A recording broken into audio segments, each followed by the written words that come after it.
Bonjour tout le monde, j'espère que vous allez bien.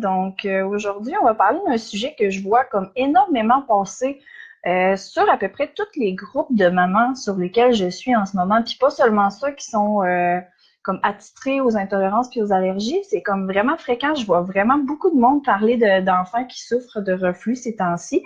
Je me suis dit que ça vous intéresserait. Là, je vous mentirai pas, j'ai plein de notes, j'ai plein d'affaires à vous dire là.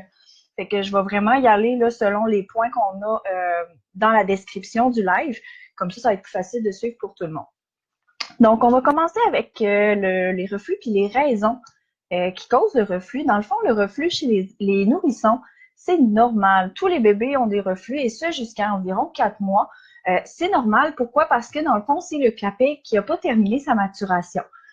Donc, l'enfant, aussitôt qu'on va le brasser avec l'estomac plein un petit peu, qu'on va remonter les jambes pour les couches, ben, ça crée du reflux parce qu'on crée une pression au niveau de l'estomac.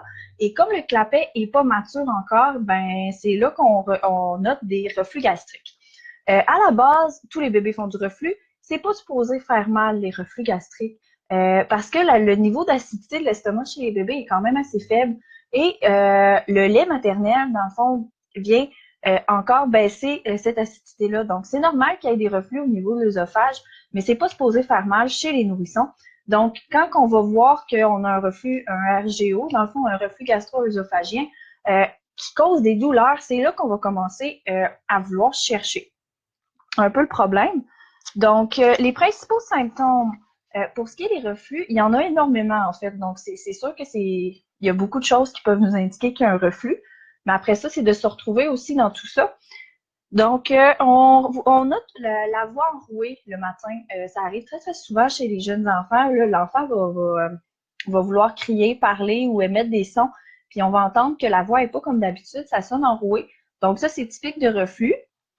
On a aussi les maux de gorge. C'est sûr que chez un nourrisson, c'est difficile à diagnostiquer. On voit pas qu'un enfant a mal à la gorge à cet âge-là, puis il est pas capable vraiment de nous le dire.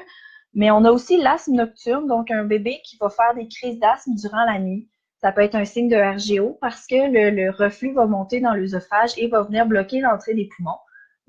Ça va venir causer des crises d'asthme. On a aussi la toux chronique. Le hoquet fréquent, un bébé qui a toujours le hoquet, ça peut être signe d'une irritation au niveau de l'œsophage, donc justement d'un reflux. On a aussi les nausées qui sont elles aussi difficiles à diagnostiquer chez un nourrisson. On a la mauvaise haleine persistante, donc c'est une odeur qui est très acide. Donc vous allez le voir là, si votre bébé souffre de RGO, c'est très très clair. L'odeur de la salive devient très acide. C'est là si ça persiste comme en permanence, c'est là qu'on va commencer à vouloir analyser un peu plus la situation. Les régurgitations, les vomissements excessifs aussi. Souvent, quand on entend il vomit en jet, c'est souvent signe de RGO, mais ça peut aussi être un signe d'allergie à la protéine bovine ou à la protéine du lait de vache, d'une allergie en fait. C'est là qu'on va voir qu'il y a un problème, donc il faut pousser plus loin. On a aussi les douleurs, les refus de boire. Quand l'enfant repousse le biberon après quelques tétées ou qu'il repousse le sein, ça peut être un signe de douleur au niveau de l'œsophage, donc de reflux gastro-œsophagien. Les retards de croissance, les anémies et les épisodes d'apnée du sommeil aussi, c'est tous des signes de reflux. Donc, il faut analyser afin de trouver la source du problème. Les symptômes qui sont plutôt alarmants, qui vont demander une consultation, on a bien sûr la difficulté à avaler, les vomissements qui sont vraiment récurrents, la douleur au niveau de la déglutition, excusez-moi. Donc, c'est sûr que là, pour les bébés encore, c'est des symptômes qui sont plus difficiles à noter. Une toux, une respiration asthmatique, donc un enfant qui va râler un petit peu là, lors de la respiration. La perte de poids, le sang dans les crachats ou les vomissements. Donc, c'est sûr que si on voit du sang qui sort par en haut, on s'en va consulter. C'est vraiment important. Des selles qui sont noires aussi, c'est souvent un signe qu'il y a du sang au niveau du début du système digestif. Donc, c'est là qu'on va pousser plus loin parce que ça veut dire que l'estomac, l'œsophage s'est irrité. Ça saigne, donc ça s'en va dans le système digestif et ça devient noir durant la digestion. Et aussi, quand on voit qu'on donne un traitement, on va en parler un peu plus loin là, des traitements pour le reflux. Mais quand on donne un traitement depuis 4 à 8 semaines puis qu'il n'y a aucune amélioration, on retourne consulter pour être sûr d'avoir le bon médicament pour aider notre enfant. Donc maintenant, on va parler des préparations commerciales. Il y en a plusieurs, puis il y en a qui sont européennes, il y en a qui sont québécoises, là, donc c'est pas toujours facile de s'y retrouver. On va commencer, dans le fond, comme je vous dis, j'ai bien des notes à vous lire. J'ai fait mes devoirs avant de faire le live d'aujourd'hui. Donc, on a la bêta-globuline qui est contenue dans des préparations comme le Bon Départ, le Similac et la majorité des préparations qui sont assez standards. Le lait maternel est exempt de la bêta-lactoglobuline, excusez-moi, ce qui fait que c'est beaucoup plus facile à digérer. Comme c'est une protéine qui est présente dans le lait de vache et qui n'est pas présente dans le lait humain, les enfants en bas de 3 mois et demi vont souvent avoir tendance à la prendre comme un irritant, un allergénique. Pourquoi? Parce que c'est pas leur corps n'est pas fait pour le digérer avant à peu près 3 mois et demi. C'est une substance extérieure, donc le corps n'est pas fait pour digérer ça. On a aussi la caséine qui est dans le lait. La caséine, c'est 75% du lait de vache. Donc, on s'entend que quand un enfant est intolérant à la caséine, les préparations à base de lait de vache, on oublie ça complètement. Donc là, je vais vous parler plus spécifiquement de chacune des préparations qu'on retrouve qui sont assez spécifiques pour les enfants qui souffrent de RGO. On a la Similac avec protéines fractionnées. Celle-là va contenir du maïs, du lactosérum de lait, du soya et ben des affaires là, comme la protéine bovine aussi, des huiles et plein de choses. On s'entend que la liste fait un paragraphe au complet ici, là, donc il y a bien des allergènes là-dedans qui peuvent être problématiques.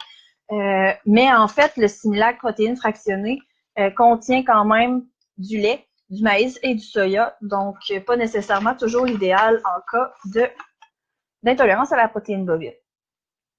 On a après le Alimentum, qui est souvent prescrit justement pour les enfants qui ont des intolérances alimentaires. Le Alimentum va contenir du maïs, ça contient de la caséine. La caséine est fractionnée, mais ça reste que pour la majorité des enfants, ça va quand même causer une réaction, surtout si l'enfant est très sensible, parce qu'il y en a dedans. Ça contient aussi de l'huile de soya, donc quand les enfants sont sensibles au soya, ben on oublie ça, ça passe pas. L'huile de soya, c'est assez mitigé. Il y a beaucoup de gens qui vont dire que l'huile ne cause pas d'intolérance à cause qu'elle est dépourvue de protéines. Moi, je vous garantis qu'en tout cas, ici, l'huile, ça ne passe pas pour aucun des 5 enfants que j'ai ici qui ont des intolérances. Donc, c'est pas tous les enfants qui vont réagir à l'huile de soya, mais c'est pas personne non plus. Donc, c'est à faire attention.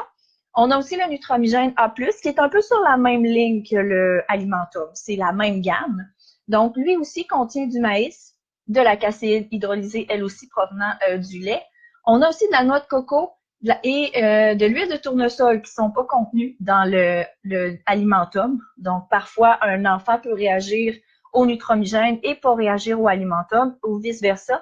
Moi, Tommy, c'était l'inverse. Il réagissait pas au Nutramigène, puis il réagissait au Alimentum. Donc, c'est vraiment de voir, là, selon les listes d'ingrédients sont quand même différentes et les ingrédients sont pas dans le même ordre non plus. Donc, un enfant peut réagir à un puis pas réagir à l'autre. Et aussi, il y a encore de l'huile de soya dans le Nutramigène. Ensuite, une préparation qu'on voit moins souvent au Québec. Je sais pas, en tout cas, moi, personnellement, j'ai jamais connu d'enfant qui prenait cette préparation-là ici. Mais c'est le Prégestimil A+, excusez-moi.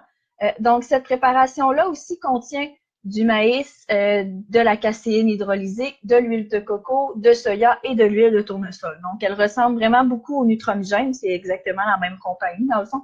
C'est juste que les ingrédients sont pas exactement dans le même ordre, donc ça peut changer là aussi au niveau des réactions. Ensuite, je vais vous parler de deux préparations qu'on n'a pas ici malheureusement au Québec. C'est des préparations à base de riz. Donc, là, on a le Modilac-Riz, donc qui contient de la maltodextrine, de l'huile de tournesol, encore une fois, de la protéine de riz, donc vu que c'est un riz à base de protéines de riz, et de la lestine de soya. Pas de l'huile, mais de la lestine cette fois-ci. Donc, celle-là, il y a du maïs, mais il n'y a pas de caséine. Donc, pour un enfant qui est très, très sensible à la caséine, ça peut être une excellente option. Comme je vous dis, par contre, c'est très dommage, on la retrouve pas au Québec encore. C'est vraiment du côté de l'Europe qu'on retrouve cette préparation-là. Par contre, il doit y avoir moyen de la commander sur Internet ou je sais pas, là, ça doit pouvoir se faire, faudrait voir. Comme autre préparation aussi, à base de riz, on a Novalac Riz. qui contient pas mal la même chose, donc du maïs, du tournesol et de la protéine de riz. Si je ne m'abuse, celle-là n'a pas de soya. Donc, c'est pas mal une des seules préparations qui se vend en ce moment qui n'a pas de soya, à part le Neocate Junior. Mais Neocate Junior, c'est fait pour les enfants de 12 mois et plus. Donc, c'est pas vraiment donnable à un enfant en bas âge. C'est plus difficile. On peut parfois, avec l'aide d'un gastro-entérologue, la donner à partir de 8 mois, mais ça prend vraiment là, un encadrement médical pour faire ça. Là, après, on tombe dans les laits qui sont des laits d'acide aminé. Donc, ça, c'est comme une coche au-dessus du Nutromgène et du Enfamil. C'est encore plus fractionné. Donc, ça permet souvent de diminuer le potentiel allergénique. Donc, on a du maïs, on a de la protéine bovine, de la lestine, de l'huile de tournesol, de l'huile de soya, de l'amidon de manioc et de la noix de coco pour ce qui est du puramino. Donc, ça en fait quand même pas mal, là, des allergènes triophtères qui sont là-dedans. Là, moi, je vous mentionne seulement les choses qu'on voit les plus communément là, dans le monde des allergies. Donc, ça reste que il y en a quand même pas pire là, dans le puramino. Pour ce qui est du Neocate, ben, il y a le maïs encore, parce que pas mal toutes les préparations commerciales contiennent du maïs. Malheureusement, on n'a pas d'option dans ce cas-là. Là. S'il y a une intolérance au maïs, c'est vraiment l'allaitement avec régime d'éviction qui est conseillé. Ensuite, dans le Neocate, on a l'huile de coco et l'huile de tournesol. On a aussi du soya et de la protéine bovine, mais dans le fond, c'est des acides aminés bovins qu'on retrouve dans le puramino et le Neocate. Ce qui fait que les enfants, encore une fois, qui vont être très, très, très sensibles, peuvent réagir, mais c'est pas tous les enfants. En général, les acides aminés, c'est la porte de sortie, c'est la dernière porte de sortie là, avant de transférer vers les meat base qu'on appelle, qui sont des laits qu'on patente par les gastro-entérologues. Vraiment, là, ça prend un suivi médical, c'est très compliqué et ça prend vraiment là, plusieurs spécialistes qui nous suivent quand on arrive à l'étape des meat base. Puis je vous souhaite pas personne d'en arriver là parce que ça devient vraiment un vrai casse-tête. Donc, ça fait pas mal le tour là, des préparations comme ça. Vous avez une idée de qu'est-ce qui contient quoi. Vous pouvez facilement trouver les ingrédients des préparations commerciales sur Internet. On trouve maintenant des préparations pour les enfants de 6 mois et plus, comme le bébé latte, qui sont sans protéines bovines, sans bien des affaires qu'on retrouve dans les préparations commerciales qui se vendent en grande surface. Par contre, je peux pas, moi, vous garantir que ça équivaut exactement à une préparation parce que c'est un peu mitigé, ça dépend vraiment des avis. C'est pas tous les médecins qui sont d'accord avec ça. Les études, c'est assez nouveau comme produit, fait qu'il n'y a pas vraiment d'études qui viennent avec ça. Mais j'entends que des bons commentaires sur les préparations genre bébé latte et compagnie. Donc, c'est sûr que si vous avez un enfant qui réagit même au puramino puis au Neocate, ben, vous pouvez essayer cette option-là. Rendu là, on s'entend que bien souvent, ben, on n'a plus grand-chose à perdre. Tout ce qu'on veut, c'est que notre enfant est bien. Donc, ça peut vraiment être une option qui est intéressante. Donc, pour le reflux et l'allaitement, c'est sûr que là, ça devient beaucoup plus difficile souvent pour la mère parce que quand un enfant fait beaucoup de reflux, ben là, on commence les régimes d'éviction. Les régimes d'éviction, ça vient avec la rédaction d'un journal de bord qui doit être détaillé. Plus vous aurez de détails dans votre journal de bord, plus ça va être facile pour vous de trouver les aliments qui causent les irritations. Ce qu'on voit le plus souvent à travers l'allaitement, c'est bien sûr la protéine bovine, la protéine du lait de vache, le soya. C'est comme un peu le trio d'enfer des allergies puis des intolérances. C'est les trois qui sont les plus communs. Donc, c'est vraiment là, souvent les trois classiques que les mères vont couper en premier. Et ensuite, avec la rédaction du journal de bord, ben, on peut réussir à trouver facilement les autres aliments qui vont causer problème. C'est sûr que c'est du essai-erreur. On essaye de couper un aliment. Parfois, ça ne changera rien. On en essaye un autre. C'est de trouver. Mais une fois qu'on a trouvé, sérieusement, la majorité du temps, c'est très, très facile d'avoir un enfant qui cesse complètement d'avoir des reflux sans donner la moindre médication. Avec l'allaitement, c'est plus facile parce que justement, on évite plusieurs des allergènes principaux comme la protéine bovine, le maïs et le soya. Qui sont présents dans presque toutes les préparations. Là. Donc, quand on a des bébés qui sont intolérants à ces substances-là, c'est pas mal la seule façon d'éviter l'exposition à 100%. Je vais vous parler de la médication puis de l'épaississement du lait un peu comme en un point. Je vous ai mis sous la description un fichier que c'est de ça que je vais vous lire les extraits. Ça a été écrit par une médecin du CHU de Sainte-Justine. Donc, elle a suivi là, vraiment les enfants qui souffrent de RGO, souvent sévères. J'ai lu son article, sérieusement, c'est vraiment super intéressant. Moi, je vous conseille de prendre le temps de le lire au complet. C'est sûr que moi, je vais vous donner des extraits. Mais ça vaudrait vraiment la peine pour les mamans qui ont des enfants qui souffrent de RGO. Ça permet de vraiment avoir une situation globale puis de prendre des bonnes décisions de façon éclairée. Donc, je commence à vous lire les encadrés que j'ai soulignés. Dans le fond, ça dit que souvent le RGO, c'est pas du tout la cause la plus fréquente de vomissements chez le nourrisson et que le RGO est souvent confondu avec une allergie aux protéines bovines ou aux protéines du lait de vache, qui eux aussi vont se manifester par des vomissements et des pleurs lors des boires. Donc souvent, c'est ce qu'on remarque, c'est ce qui fait que les mères vont consulter un médecin. Bébé pleure, refuse le sein, refuse de boire, a des gros vomissements, se campe vers l'arrière. Donc, comme on dit, c'est souvent le RGO. Oui, il y a un reflux qui est normal, mais on pense que c'est du reflux automatiquement quand l'enfant fait ça, quand souvent ça provient d'une allergie. On dit que on doit adresser à un médecin des vomissements en jet qui sont fréquents, forcés, bileux aussi, c'est quand que le vomissement sent vraiment là, comme quand on a la gastro. Qu'il y a une modification importante des selles, une perte de poids, un refus complet de s'alimenter, c'est là qu'on s'en va voir un médecin. OK? Parce que c'est là, à un moment donné, il va avoir une mauvaise prise de poids, l'enfant n'aura pas ses nutriments, puis là, ça devient très dangereux pour l'enfant. Donc, quand on voit ces symptômes-là, c'est important d'aller consulter. Les différents examens qui peuvent être passés par votre médecin en cas de reflux, on a l'indépendance, la pH-métrie, qui est souvent ce qu'on fait en premier. Dans le fond, c'est d'aller au niveau de l'œsophage avec un tube, aller prendre le pH des sucs gastriques, savoir à quelle dose on en est. Il y a aussi, là, il y en a plusieurs, là, il y a un transit œsophago-gastrique, il y a les biopsies. Je ne commencerai pas à toutes les nommer là, parce qu'il y en a quand même pas mal. Mais ça, c'est dans le fond, c'est ça qui va nous permettre de voir s'il y a vraiment un traitement pharmacologique qui est conseillé. Donc, on priorise maintenant les mesures non pharmacologiques afin d'éviter d'exposer les enfants aux effets indésirables des médicaments. Les traitements pharmacologiques devraient être utilisés pour traiter les RGO modérés à sévères et les RGO avec complications œsophagiques. On ne devrait pas y recourir uniquement pour soulager les signes et les symptômes du RGO. Donc, c'est ça qui est écrit, là, je vous lis texto ce qui est dans l'article. Donc, eux, comme suggestion, ce qu'ils conseillent premièrement, c'est de changer la préparation commerciale. Il y en a plusieurs, comme on en a parlé un peu plus tôt, avec des ingrédients différents. Puis c'est pas parce qu'il y en a une d'une gamme qui passe pas que l'autre passera pas. Souvent, les médecins ont tendance à dire « Ah, ben Alimentum passe pas, on va passer à Nutromigène tout de suite. » Ça veut pas dire, tu sais, moi, je vous le dis, là, moi, Tommy, ça a été ça. Il a réagi au Alimentum, mais il a pas du tout réagi au Nutromigène. Donc, c'est de voir, puis pourtant, il y a plus d'éléments qui sont supposés être allergéniques dans le Nutromigène que dans le Alimentum.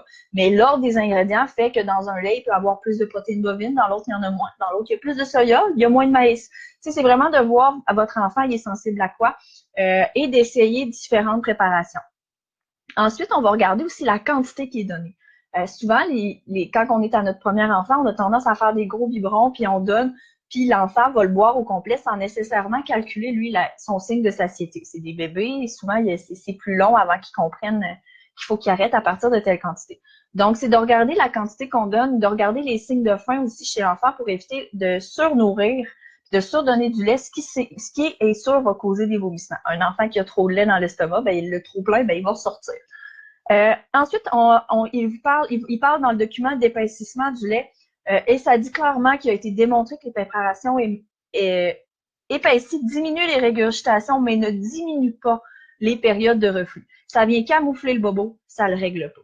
Donc, on doit aussi garder en tête que l'ajout de céréales dans les biberons ou d'un épaississant, ça va venir changer l'apport énergétique chez le nourrisson. Donc, ça peut venir causer des problèmes là, au niveau de la digestion.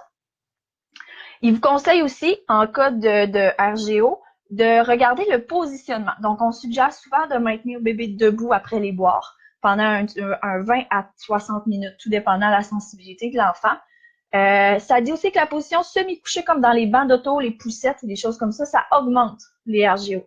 Donc, c'est pas parce que l'enfant est assis que ça le diminue, même au contraire, ça les augmente. Ça dit aussi l'élévation de la tête de lit n'a pas d'impact sur la fréquence des reflux. Les reflux vont rester aussi fréquents. Par contre, comme on est semi-couché dans le lit, donc on met le lit souvent à 30 degrés, il va avoir moins de vomissements. Les vomissements ne veulent pas dire qu'il n'y a pas de reflux. Donc, en inclinant la tête de lit, on ne change pas grand-chose au reflux. Ils sont juste camouflés parce qu'ils restent internes. Il y a quelques petites études qui ont suggéré que les reflux étaient moins pires quand on couchait l'enfant sur le ventre.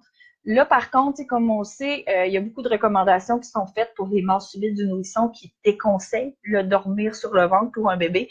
Moi, personnellement, j'ai toujours été du genre à coucher mes enfants sur le côté avec un rouleau de serviette derrière eux. Pourquoi? Ben parce que c'est comme ça qu'ils étaient confortables.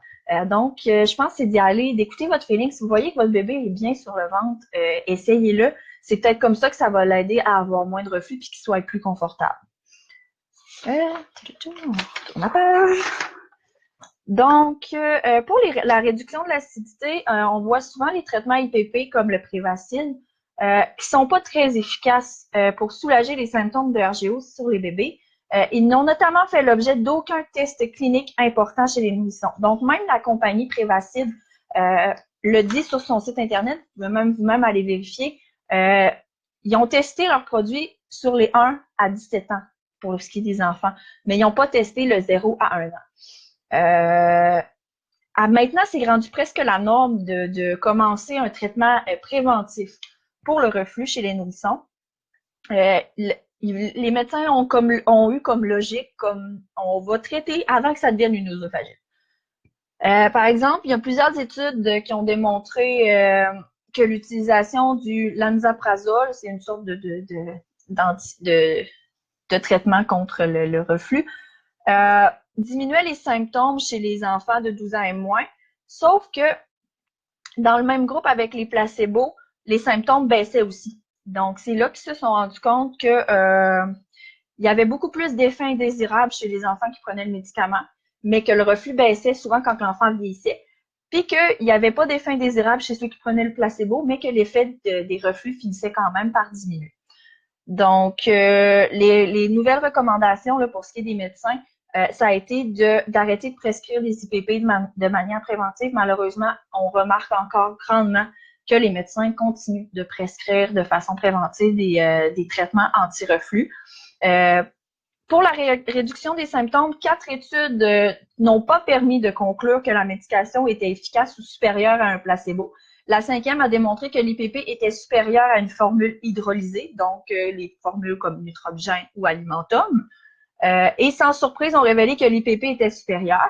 Mais tel que mentionné précédemment, la diminution du pH n'entraîne pas nécessairement une diminution des symptômes. Donc, c'est pas parce qu'on s'en va diminuer le pH des sucs gastriques qu'on va nécessairement arrêter les vomissements ou arrêter les reflux à proprement parler. Il y a seulement 2 IPP qui ont reçu des indications pédiatriques à partir d'1 an. Il n'y a aucun IPP qui a été testé chez les nourrissons. Donc, c'est pour ça, moi, je suis toujours été frileuse par rapport à la médication, surtout chez les nourrissons, parce que ça n'a jamais été testé, surtout pas sur le long terme. Souvent, on a eu des études qui ont été faites, mais sur un maximum de 8 semaines. C'est pas du tout ce qu'on voit, là, nous, en tout cas, moi, en ce moment, là, d'après sur les groupes, des fois, les enfants vont prendre le traitement IPP pendant 6, 7, 8, 9 mois. Même des fois, ça se calcule sur des années. Donc, ça n'a pas été testé pour ça. On ne connaît pas encore les impacts à long terme que ça va avoir sur le fait digestif des enfants. On recommande d'employer la plus petite dose efficace possible. Puis souvent, on voit que les médecins vont prescrire tout de suite 2 prises par jour avec une dose qui correspond au poids. Quand que ce qui est recommandé, c'est vraiment la dose minimale pour que ça soit efficace, puis de commencer avec une seule fois par jour. On voit aussi beaucoup de personnes de plus en plus qui font prescrire la dopéridone pour les bébés. Une revue scientifique publiée en 2005 a révélé 4 études cliniques randomisées contrôlées sur l'utilisation du dopéridone. Les auteurs ont conclu qu'il n'y a aucune preuve d'efficacité de la dopéridone dans les traitements du RGO chez le nourrisson. On ne peut appuyer l'utilisation de dopéridone pour le traitement du RGO pédiatrique en se basant sur les données de la littérature médicale actuelle. Nous ne pouvons pas conclure à partir de ces données que la dopéridone est entièrement sécuritaire. C'est un médicament qui peut causer, en tout cas qui a causé chez les adultes des anomalies graves du rythme cardiaque et la mort subite. Les risques ont été observés, comme je vous disais, chez les adultes, mais on ne peut pas, hors de tout doute, dire que ça ne pourra pas arriver à un enfant aussi. Donc, je pense que c'est vraiment à prendre en considération là, C'est des médicaments qui sont très forts, qui peuvent vraiment causer des gros problèmes. Donc, en conclusion sur l'article que je vous ai mis en lien, le traitement que l'on croyait efficace et sécuritaire il n'y a pas si longtemps sont loin d'être parfaits. Bien que les études soient parfois de petite taille, la méthodologie soit variable et que les symptômes de RGO puissent être difficiles à évaluer de façon objective chez le nourrisson, rien ne permet de conclure l'efficacité des prokinétiques, donc en fait des médicaments contre le reflux. Les médicaments réduisant l'acidité n'aideraient pas non plus à soulager les symptômes de RGO. De plus, la sécurité de toutes les classes de médicaments employés soulève des inquiétudes. À la lumière des connaissances actuelles, les traitements pharmacologiques doivent être réservés aux cas compliqués. Donc, j'espère que ça va vous avoir guidé, que ça va vous avoir apporté des informations qui pourraient vous aider à prendre une décision plus éclairée. Je suis pas anti-médicaments, parfois c'est nécessaire et je le sais. Il y a des situations qui sont complètement hors de contrôle. Parfois, notre enfant réagit au soya ou au maïs. Et malheureusement, comme il y en a dans toutes les préparations commerciales, ben, on s'en sauve pas vraiment. Fait que ça peut arriver qu'on ait besoin de donner un médicament contre le reflux en plus de donner une préparation. Mais c'est loin d'être un cas qui est généralisé. Puis c'est fou là, la quantité de mamans que je vois qui donnent des médicaments pour leurs enfants quand c'est pas du tout nécessaire la majorité du temps. Ça serait peut-être d'essayer une nouvelle préparation, ça serait peut-être d'essayer un régime d'éviction pour celle qui allait. C'est pas toujours simple les régimes d'éviction. Je sais que c'est beaucoup demandant, puis souvent on voit ça comme une montagne qui est énorme quand on veut commencer. Mais tu sais, c'est de vous encadrer. Il y a beaucoup de groupes maintenant qui sont capables de vous aider par rapport au début des régimes d'éviction. Il y a des ressources qui existent aussi. Moi, je suis là si jamais vous avez des questions, n'hésitez pas à m'écrire, dans le fond. Il y a plein de monde qui sont prêts à vous aider. Puis c'est de plus en plus connu, là, les régimes d'éviction chez les mères allaitantes. Donc, on voit de plus en plus là, de mères qui sont conscientes de ça. Il y a des marraines en allaitement aussi maintenant qui sont assez sensibles au niveau des allergies, donc qui vont pouvoir vous guider par rapport à ça. Donc, j'espère que le live d'aujourd'hui va vous avoir fourni assez d'informations pour que vous puissiez prendre maintenant des décisions plus éclairées en ce qui a trait au reflux de vos enfants. Puis, si jamais vous avez des questions, vous n'avez pas pu regarder le live en direct, n'hésitez pas à écrire un commentaire. Comme je vous dis, l'article dans lequel je vous ai lu des extraits, c'est celui que je vous ai mis directement sous la description du live pour que vous puissiez le lire complètement. Là, moi, c'est bien beau, je vous ai donné des extraits, mais c'est toujours bien là, d'avoir l'article au complet. Il fait quand même là, 6, 7, quasiment 8 pages là, complètes. Donc, ça apporte vraiment là, une multitude d'informations. Je vais vous souhaiter une excellente fin de semaine. J'espère que, en tout cas, chez nous, il neige. Je sais pas chez vous, il fait quelle température. Mais en tout cas, on s'en va papoter, nous, ici, puis on s'en va profiter de la neige demain. Fait que je vais vous souhaiter une excellente fin de semaine. À la prochaine.